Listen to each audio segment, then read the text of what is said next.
Krishna, everyone. Welcome back to the daily readings of Srila Prabhupada's books, right here in the live studios in Hythe, the Haven,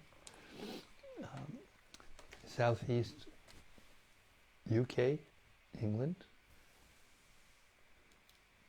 We hope you're all safe and happy and well.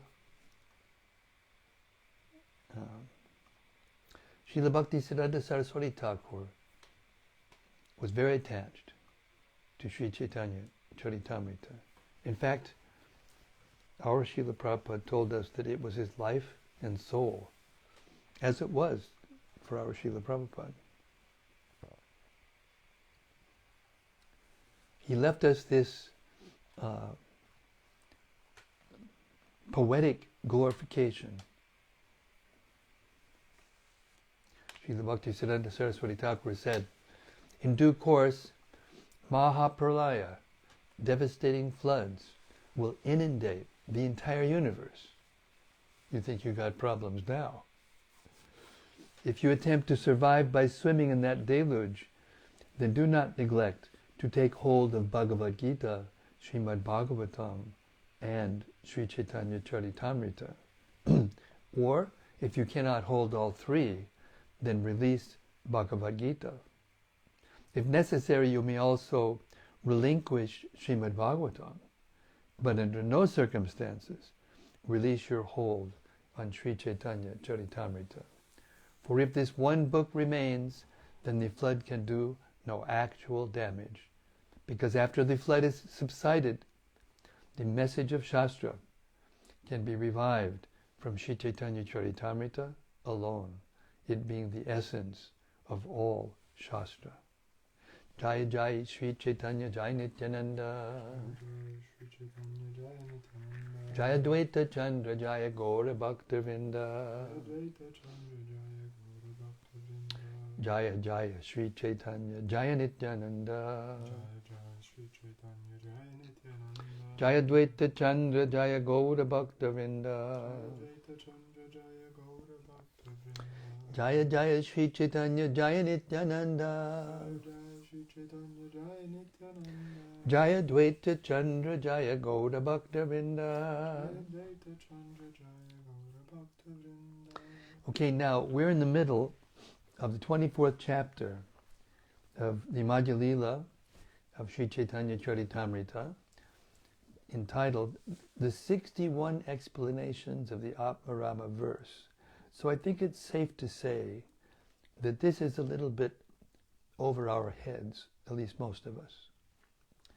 Therefore, how to get the most benefit? To get the most benefit, we should hear it submissively and be amazed. And the more amazed you are at the intelligence and depth of Sri Chaitanya Mahaprabhu's understanding, the more we'll get from this. Even if we don't ever become some scholar that can actually follow the arguments and the analysis of Sri Chaitanya Mahaprabhu. So we're beginning we're in the middle of this explanation, and we're beginning on text 66. The word cha can be explained in different ways. Mahaprabhu has explained each word in the verse in many ways, and now he's adding to that explanation by adding the word cha.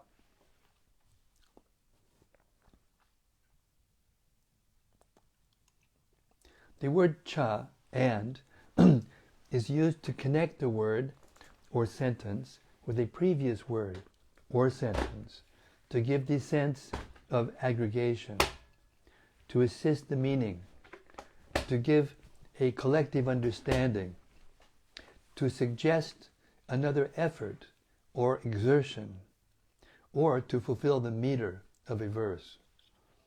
It is also used in the sense of certainty. Purport. This is a quotation from the Vishwa Prakash Dictionary. Text 68. There are 7 chief meanings of the word api. They are as follows. 69. The word api is used in the sense of possibility, question, doubt, censure, aggregation, appropriate application of things, and extravagance. Purport. This is another quotation from the Vishwa Prakash. 70. I have now described the different meanings of the 11 words. Now let me give the complete meaning of the shloka as it is applied in different places. 71. The word Brahma indicates the summum bonum, the absolute truth, which is greater than all other truths. It is the original identity, and there can be nothing equal to that absolute truth. 72. I offer my respectful obeisances to the absolute truth, the summum bonum. He is the all-pervasive, all-increasing subject matter for the great yogis. He is changeless, and he is the soul of all. Purport. This is a quotation from the Vishnu Purana, 1:12:57, text 73. The proper meaning of the word Brahma is the Supreme Personality of Godhead, who is one without a second, and without whom nothing else exists. Text 74. Vedanti tat tat vavidas, tat vam yaj jnanamadvayam, brahmiti paramatmiti, bhagavan iti shabhyate. Learned transcendentalists who know the absolute truth say that it is non-dual knowledge and is called impersonal Brahman, localized Paramatma, and the personality of Godhead. Purport. This is a quotation from Srimad Bhagavatam 1:2:11. For an explanation, see Madhya-lila 2:11. Text 75. That absolute truth, without a second, is Lord Krishna, the Supreme Personality of Godhead. He is the Supreme Truth in the past, present, and future. That is the evidence of all revealed scriptures. 76. Aham evasam evagre nanyad yat sadasat param pashyat aham yade tatcha yo vishesheta sosmyaham.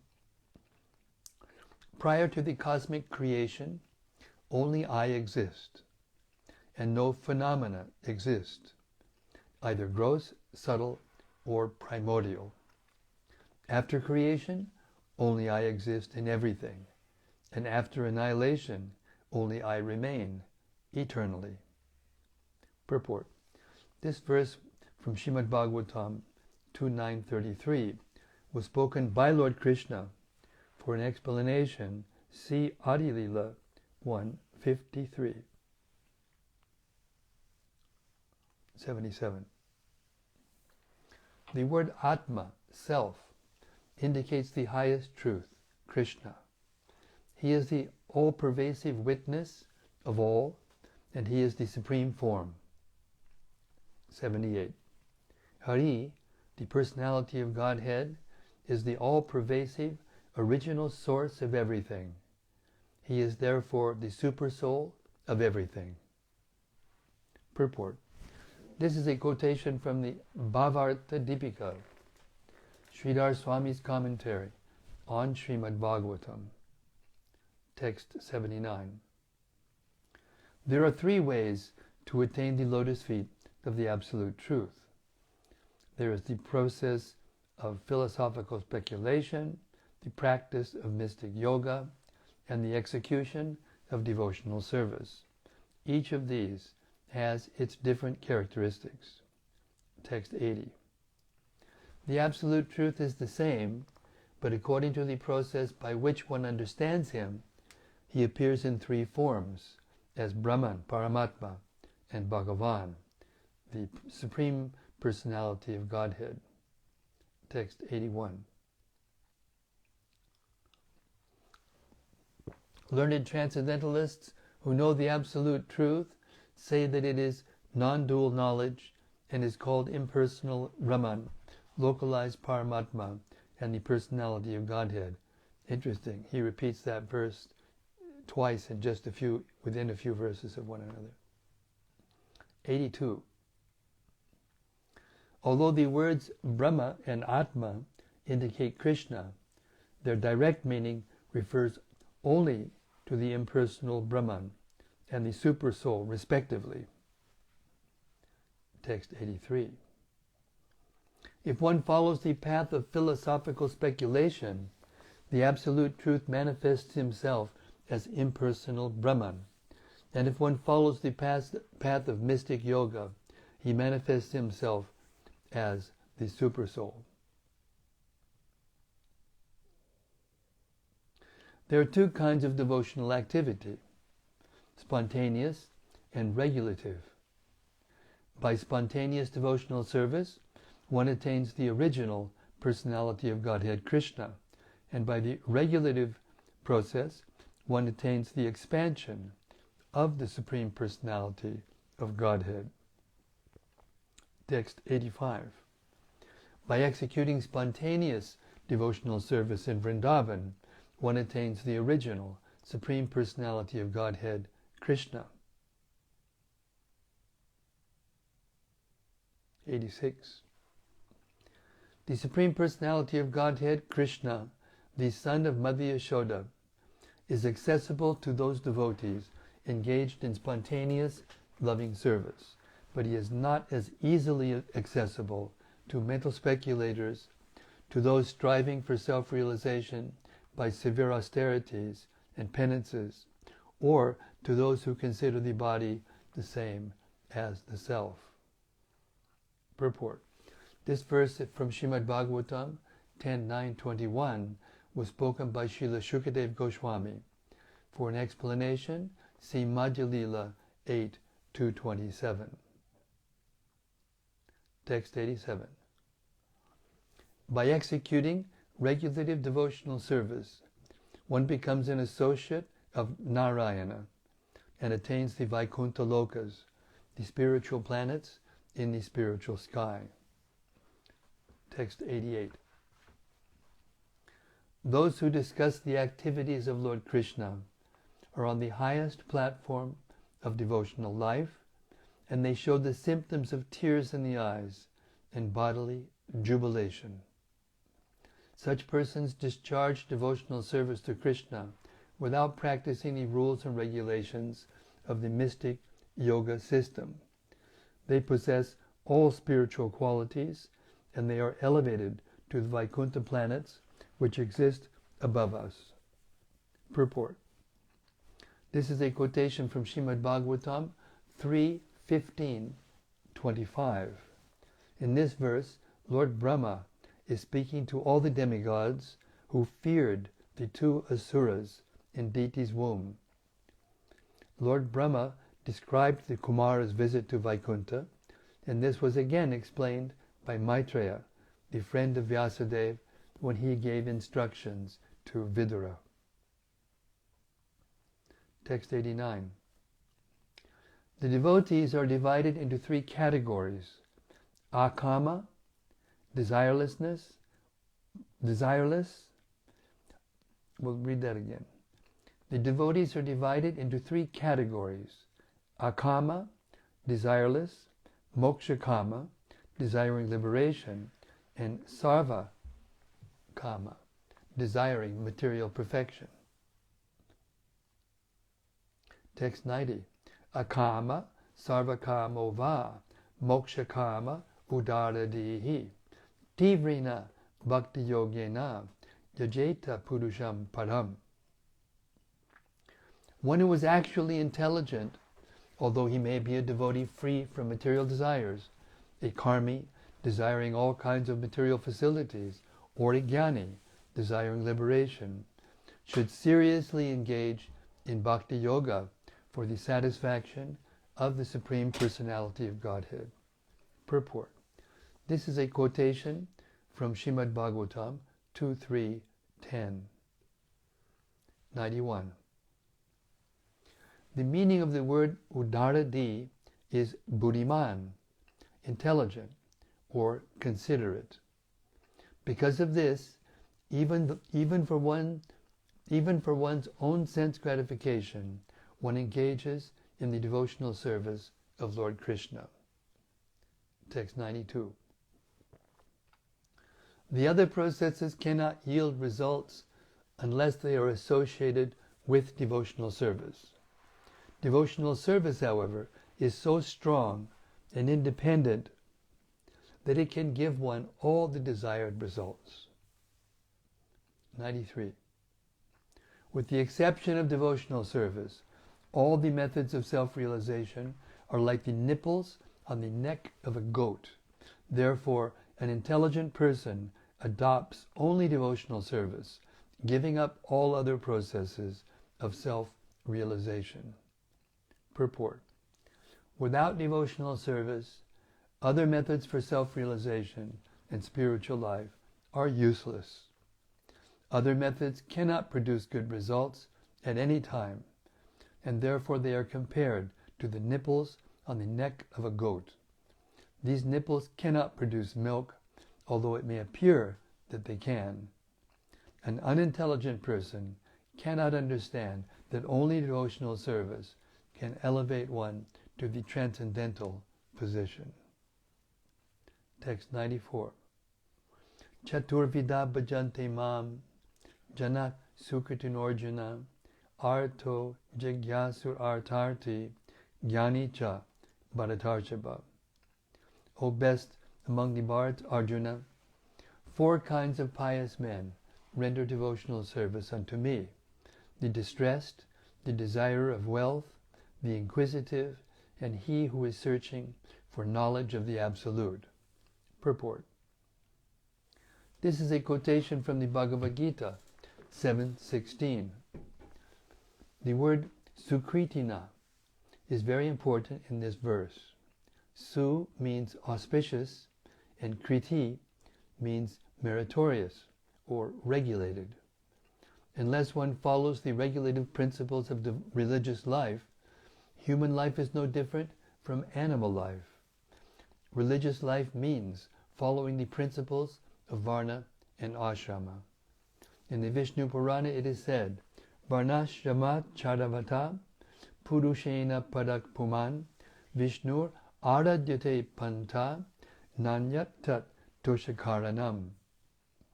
According to religious life, society is divided into 4 social divisions: Brahmana, Kshatriya, Vaishya, and Shudra, and 4 spiritual divisions: Brahmacharya, Grihastha, Vanaprastha, and Sannyas.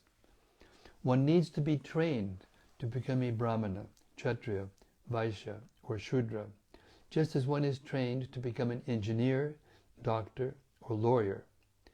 Those who are properly trained can be considered human beings.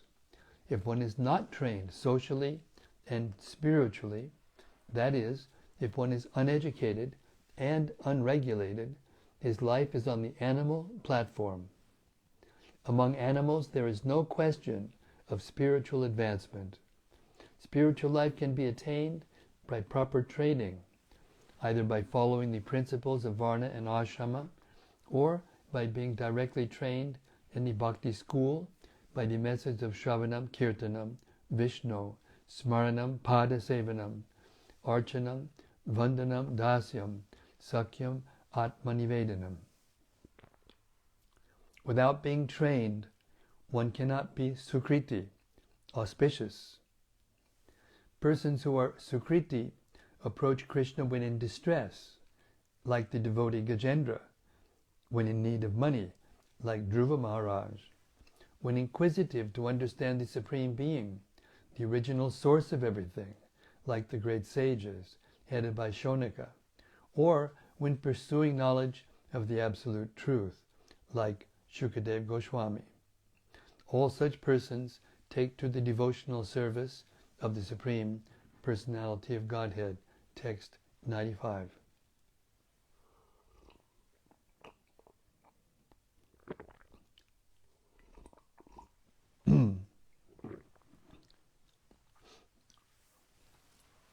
Materialistic devotees take to devotional service and worship Krishna when they are in distress or in need of money.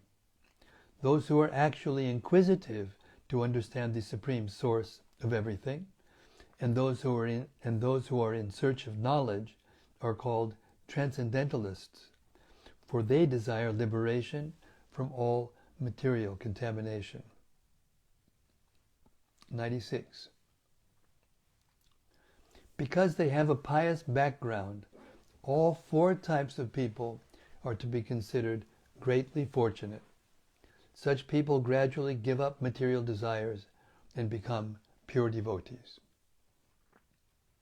97.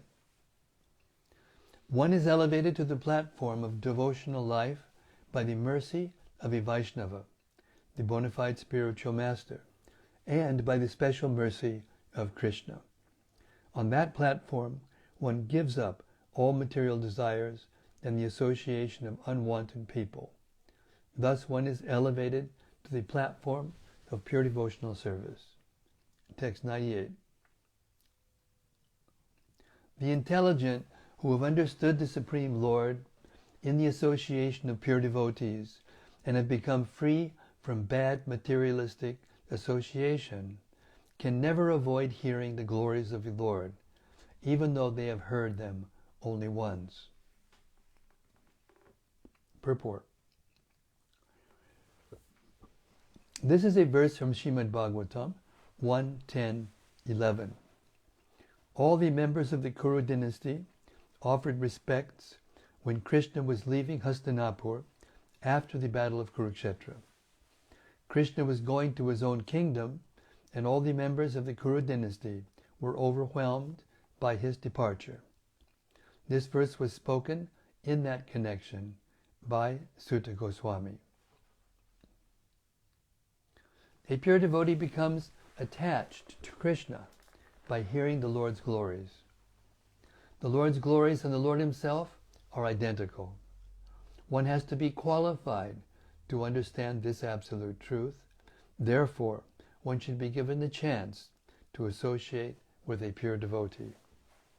Our Krishna consciousness movement is meant for this purpose. We want to create pure devotees so that other people will benefit by their association. In this way, the number of pure devotees increases. Professional preachers cannot create pure devotees. There are many professional preachers of Srimad Bhagavatam who read this work to earn their livelihood. However, they cannot convert materialistic people to devotional service. Only a pure devotee can convert others to pure devotional service. It is therefore important for all the preachers in our Krishna consciousness movement to first become pure devotees and follow the regulative principles, refraining from illicit sex, meat eating, gambling, and intoxication.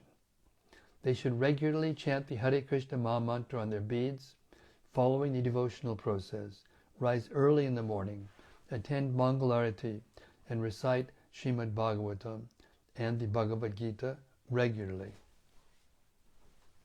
In this way, one can become purified and free from all material contaminations. Sarvopadi vinirmuktam tatpadatmena nirmalam rishikena rishikesha sevanam bhaktir uchite. Bhakti, or devotional service, means engaging all one's senses in the service of the Lord, the Supreme Personality of Godhead, the Master of all senses. When the spirit soul renders service unto the Supreme, there are two side effects. One is freed from all material designations, and one's senses are purified simply by being employed in the service of the Lord. Narada Pancharatra. To make a show of devotional service will not help one. One must be a pure devotee, following the devotional process. Then one can convert others to devotional service. Sri Chaitanya Mahaprabhu practiced devotional service and preached, Apani Achari Bhakti Korila Prachar.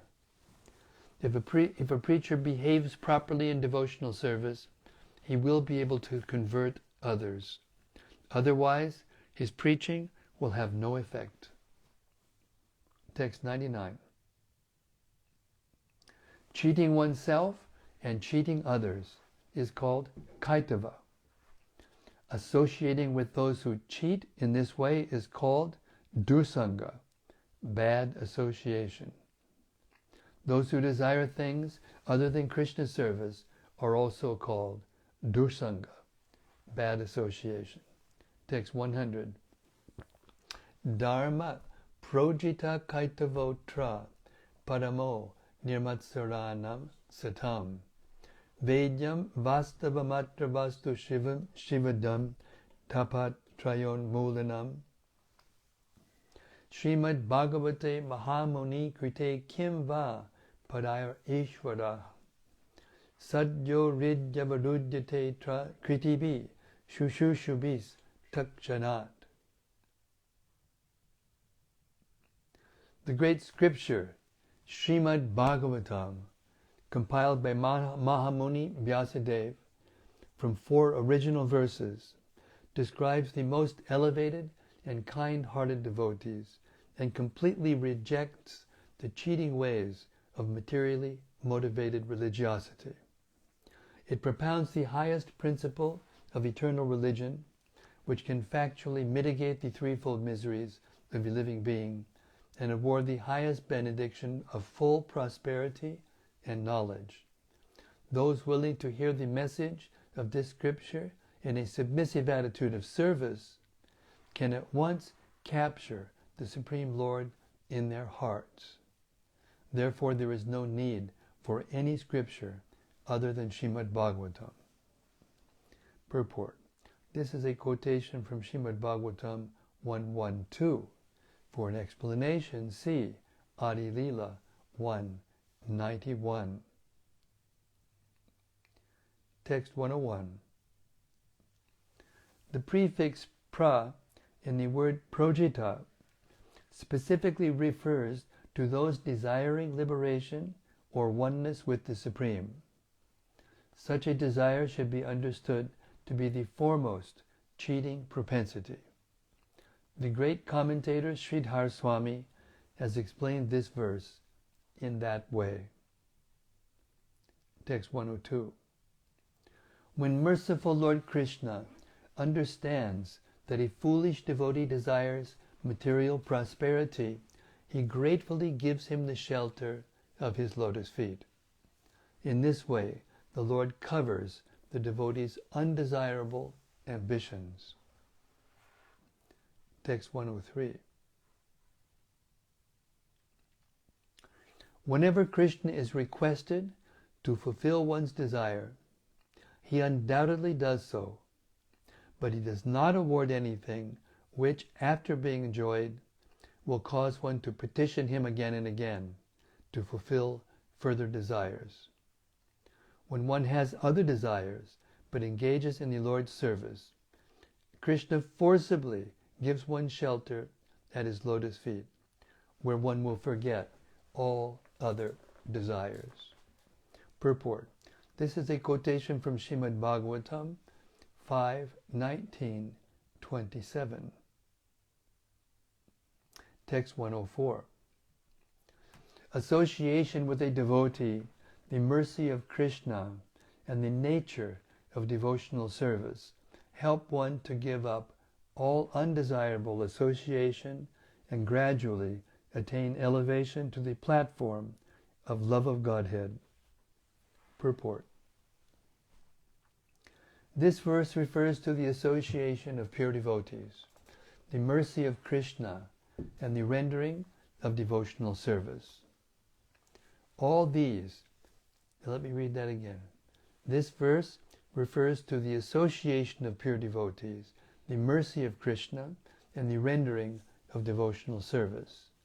All these help one give up the association of non-devotees and the material opulence awarded by the external energy, Maya.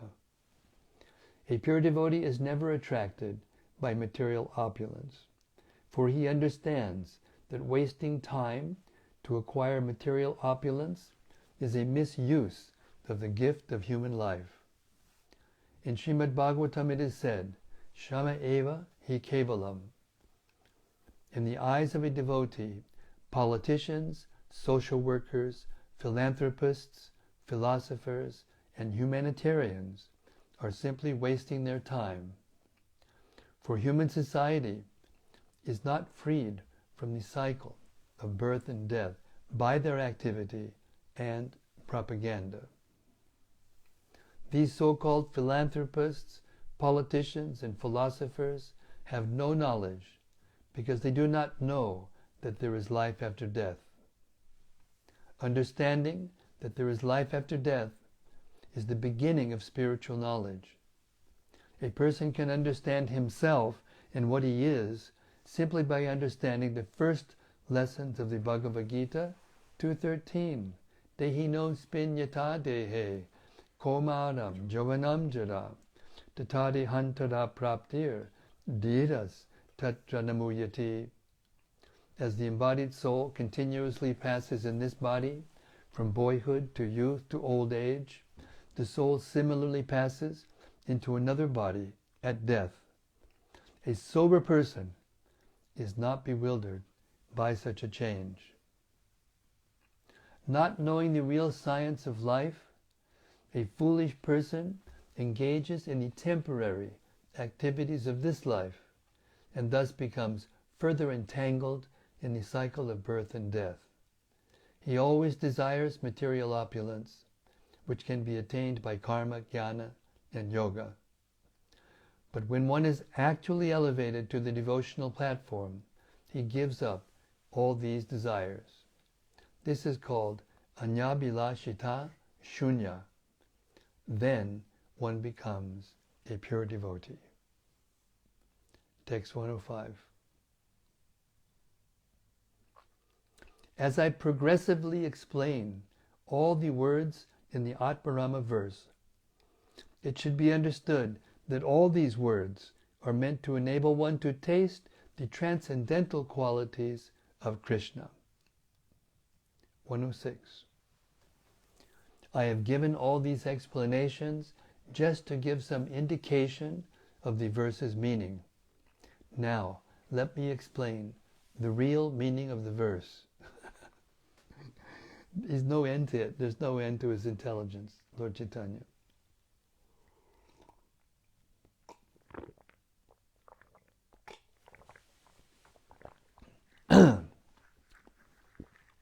Text 107. There are two kinds of worshippers on the path of philosophical speculation. One is called Brahma Upasaka, a worshipper of the impersonal Brahman, and the other is called Moksha Kangshi, one who desires liberation. Text 108.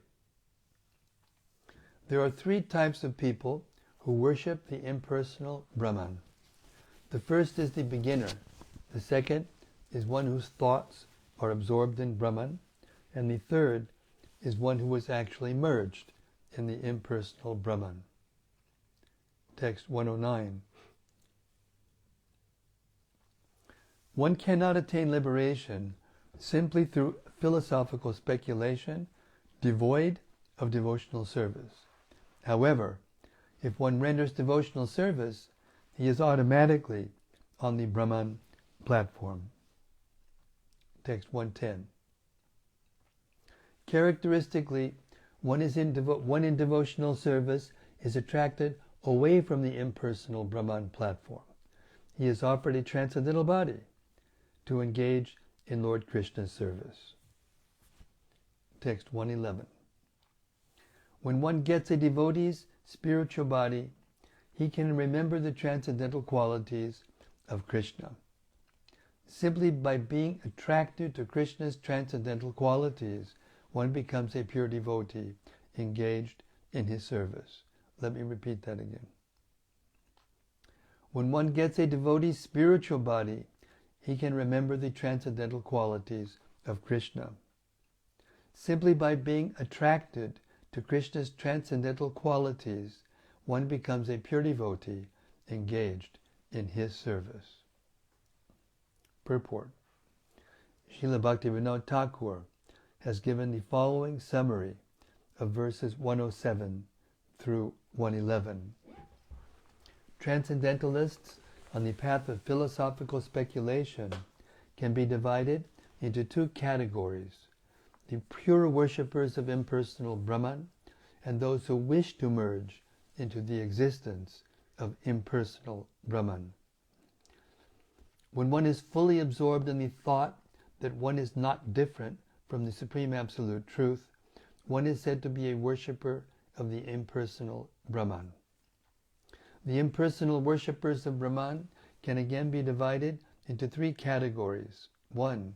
Sadhakas, who are those who are nearing perfect execution of the process of Brahman realization. 2. Those who are fully absorbed in meditation on Brahman. And 3. Those who are on the Brahmabhuta platform and have no relationship with material existence.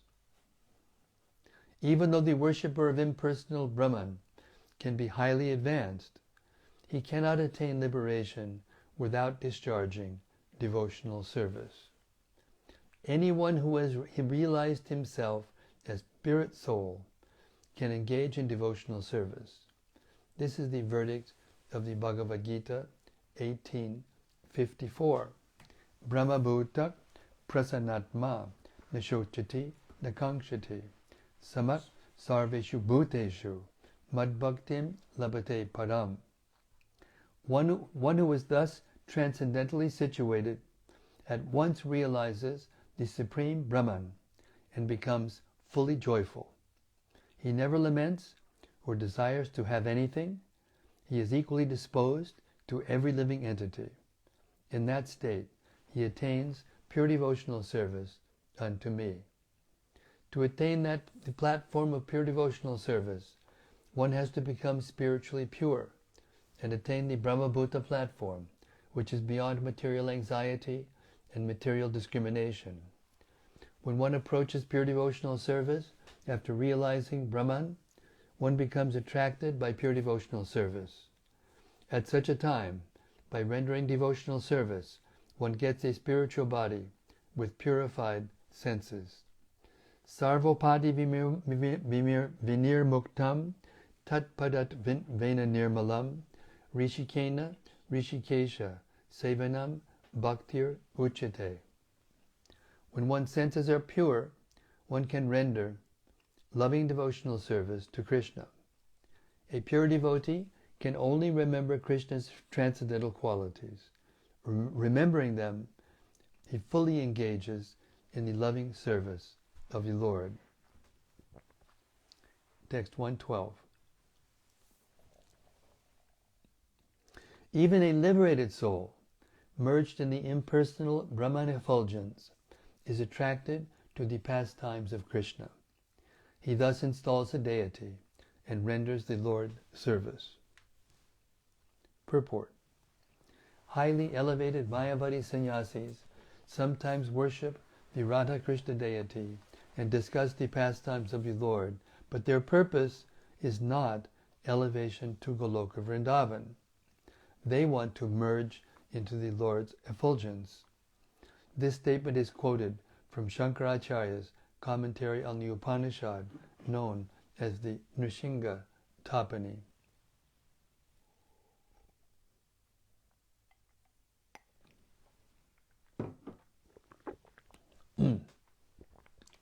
Text 113.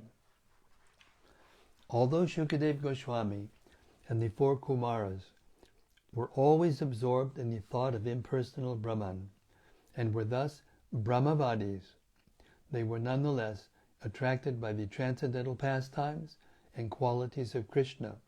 Therefore, they later became devotees of Krishna. So this is a very nice verse, and it's the word Brahmavadi appears in the translation. It's very rare, this word Brahmavadi. And here the Brahmavadi is, the verse is identifying Shukadev Goswami and the four Kumaras as Brahmavadis. So sometimes devotees question, what's the difference between a Mayavadi and a Brahmavadi? And this is the answer. Shukadev Goswami and the Kumaras were fully absorbed in Brahman. They were Brahmavadis. They were fully realized, Brahman-realized souls. But they had not come in contact with Krishna yet. And therefore when they did, they became fully absorbed in Krishna consciousness. Whereas the Mayavadis, they consciously think that Krishna's form, or any form, is Maya. Therefore they cannot become attracted to Krishna. And that is the difference between a Brahmavadi and a Mayavadi. Text 114. The minds of the four Kumaras were attracted by the aroma of the flowers offered to Krishna's lotus feet. Being thus attracted by the transcendental qualities of Krishna, they engaged in pure devotional service. 116. When the breeze carrying the aroma of tulsi leaves and saffron from the lotus feet of the lotus-eyed personality of Godhead entered through the nostrils into the hearts of those sages, the Kumaras, they experienced a change in both body and mind, even though they were attached to the impersonal Brahman understanding. Purport. This is a verse from Srimad Bhagavatam 3:15-43.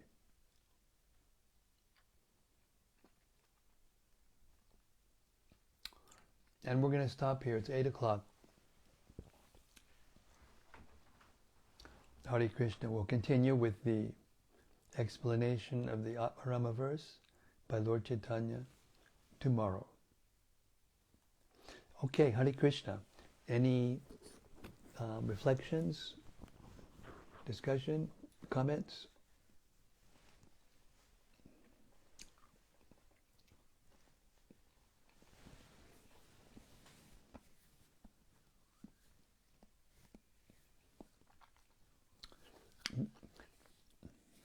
Abhaya Das Brahmachari is dutifully scrolling through all of the comments.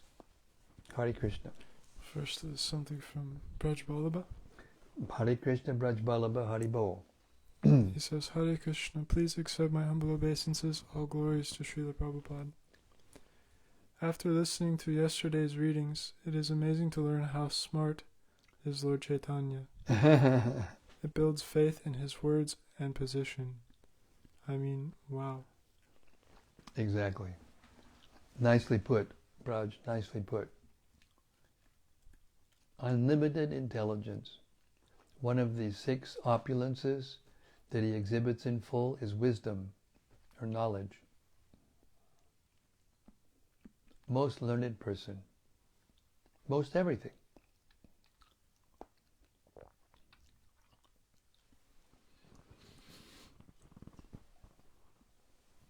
Next is something from Bhakta Ben. Haribol Bhakta Ben, hope you had a good day in Sankirtan today. He says, Hare Krishna Maharaj, please accept my humble obeisances. Today was a really tough day on the street. Hearing of the 4 kinds of pious people who turn to Krishna, it reminded me of how today I was constantly praying to Krishna to alleviate the distress of rejection and bitter cold, as well as praying for some kind of result, which I'm very much attached to because I can please my authorities as well as satisfy my very, very competitive nature. Are these to be considered materialistic desires? They're materialistic desires, but they are purified in contact with Krishna. Just like Dhruva Maharaj, he had material desires, but by doing devotional service, he became purified, and then he saw Krishna face to face. So devotional service purifies those material desires, especially the act of trying to give Srila Prabhupada's books to others.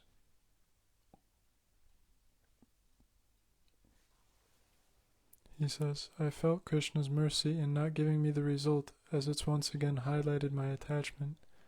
Nonetheless, it was a bit of a painful lesson. Shall I tell you a story? Did you finish? And he says, Hare Krishna. Hare Krishna. I'll tell you a painful story of my own. I was distributing books in the San Francisco airport, and at the time I was doing pretty good.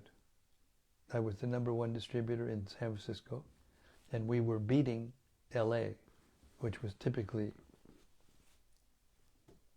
a powerhouse in book distribution. So the leading distributor there was Tripurari. You may have heard of him. So he made a plan to come up and visit us. And we wanted him to come to visit us because we heard about the results and they were amazing, what he was doing. So I was a little proud, and I thought, anyway, he does very well in LA, but San Francisco, it's much more difficult. People are more sophisticated here. And I was thinking like that. So he comes off we went to the airport, and he came while we were distributing books, or just before we started. And so he started to distribute. And normally I didn't have any problem stopping people to get them to stop and talk. But that day, I couldn't get one person to stop. And I was looking over at Tripurari, and he was giving out one book after another after another. He had like 25 books out before I even got somebody to shake my hand. And I really got, kind of discouraged. And I sat down just to take a break. And he came over to me, he put his arm around my shoulders, and he said, it happens to me all the time.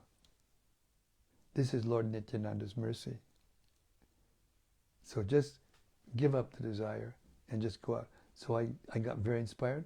I got up, and like the next 15 to 20 people took a book in a row. That's very rare. Anybody who's done book distribution knows that's very rare. So I had that realization that it was a lesson that I was to learn. I should give up my envy of Tripurari and just distribute the books for the benefit of the people. So yes, if we're attached to the results, sometimes Krishna will be merciful to us. And if we learn the art of seeing mercy when something happens to us like that, that's also Krishna's mercy. And if we can be fixed in that conception, then devotional service becomes a lot easier.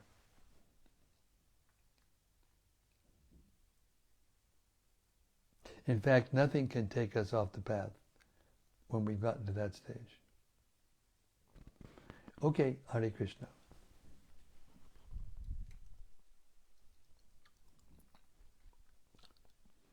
Next is a comment from Krishna Premavati Devi Dasi. Haribol Krishna Premavati Devi Dasi.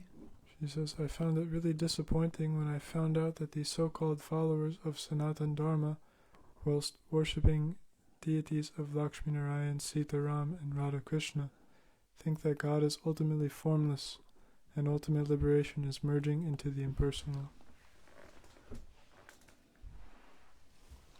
And she felt what? Discouraged? Or she found it to be disappointing. Disappointing.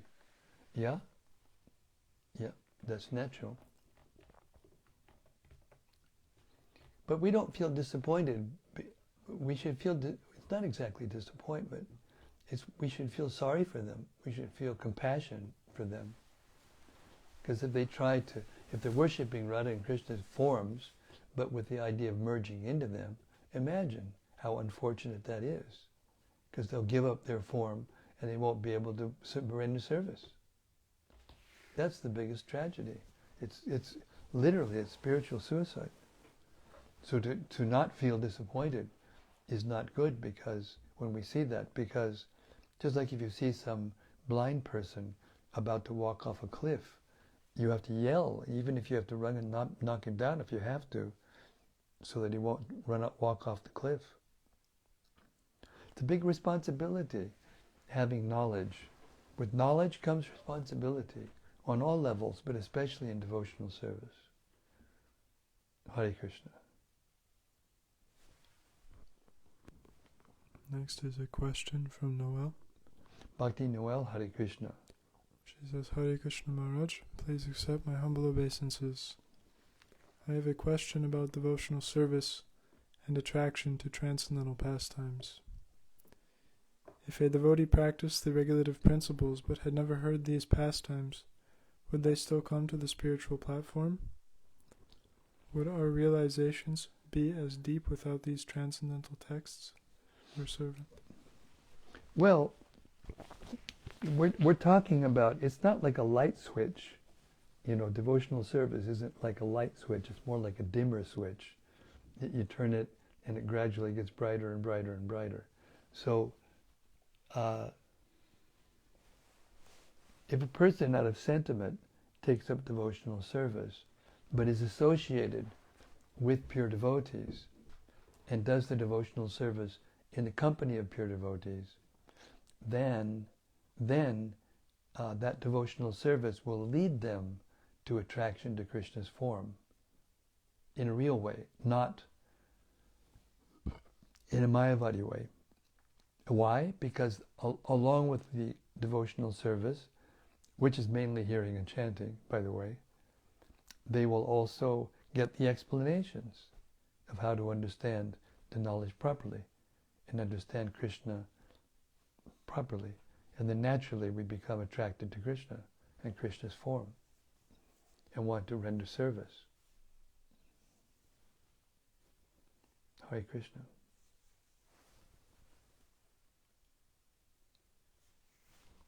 And Krishna Premavati comments, such a relief to know that God is the original, eternal, supreme person, and we all have a personal, eternal relationship with Him. Yes. That's real liberation. And there's something here from Vrajaloka. Yes, Prajaloka. She says, Hare Krishna, dear Guru Maharaj, please accept my humble obeisances. All glories to Srila Prabhupada. Thank you for this wonderful reading today. It was full of nectarian teachings. Could you please explain what does it mean Krishna forcibly gives one shelter at his lotus feet? And could you please also explain how can it be that if one is pure and worships the deity of Radha Krishna, remembers and speaks of the pastimes of the Lord, he still wants to melt into the impersonal Brahman and does not develop an attraction to the personal form and pastimes of the Lord? No, that wasn't right. Read it again, the last thing she wrote. And could you please also explain how can it be that if one is pure and worships the deity of Radha Krishna, remembers and speaks of the pastimes of the Lord, he still wants to melt into the impersonal Brahman? Because the person who wants to merge into the impersonal Brahman or merge into the deity form is not pure. So your preposition, your presumption, how can a person who's pure and does those things want to merge in the body? That means he's not pure. That means he's got misconceptions about what it means, about what he's doing. It means that devotional service or the activities of devotional service are not mechanical. They have to be done properly, with the proper mentality, with the proper intention, under the guidance of a bona fide spiritual master. Those persons who have those kinds of desires, they don't have bona fide spiritual masters. They're not following, they're making it up. Or they have a bogus guru who's teaching them those kinds of things. That's one of the qualities of the Kali Yuga, that even if a person's sincere seeker, then there's always cheaters out there. But if one is sincere, Prabhupada said, If he's actually sincere, then Krishna will protect him. And that's one of the aspects of Krishna forcibly giving them devotional service. Because if they're sincere, then Krishna will force them not to accept things that are not proper until finally they'll come to him. Hare Krishna. From Rati Manjari. Hare Krishna, Rati. She says, Dear Guru Maharaj, please accept my respectful obeisances. Thank you for that beautiful and instructive Sankirtan story. Hare Krishna. And Krishna Premavati says, Thank you for your answer, Maharaj. I was disappointed for myself. Yes, I feel sorry for them. I would just want to shake them up to wake up, but they usually do not want to hear.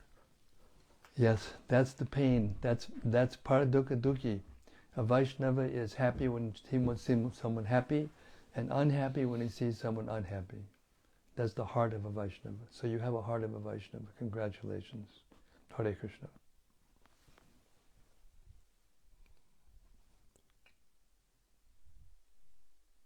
And from Noel, she says, Thank you, Maharaj, for your nice answer. It seems that Krishna gives us such mercy that we may identify with one part of devotional service at one time and then another at a different time based on time, place, and circumstance.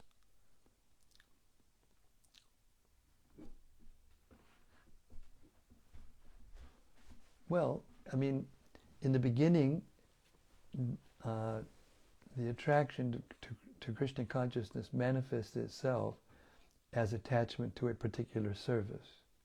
So you may be asked to do a particular service in a particular place or a particular time and circumstance. That's true. But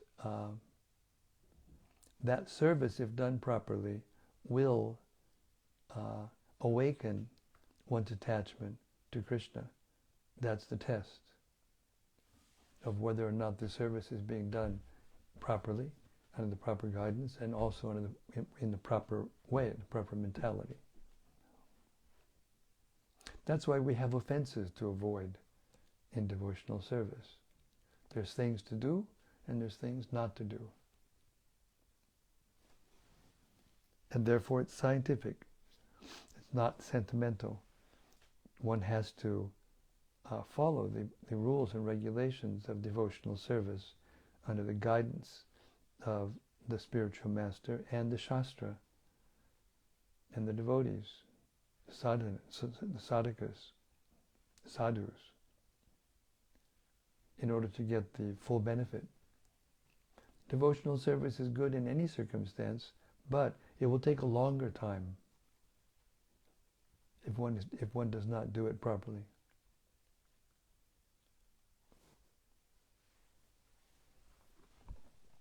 And Shantarupa Devi Dasi says, very grateful and amazed again. Thank you, Maharaj. The pleasure is all mine. Thank you for engaging me in devotional service.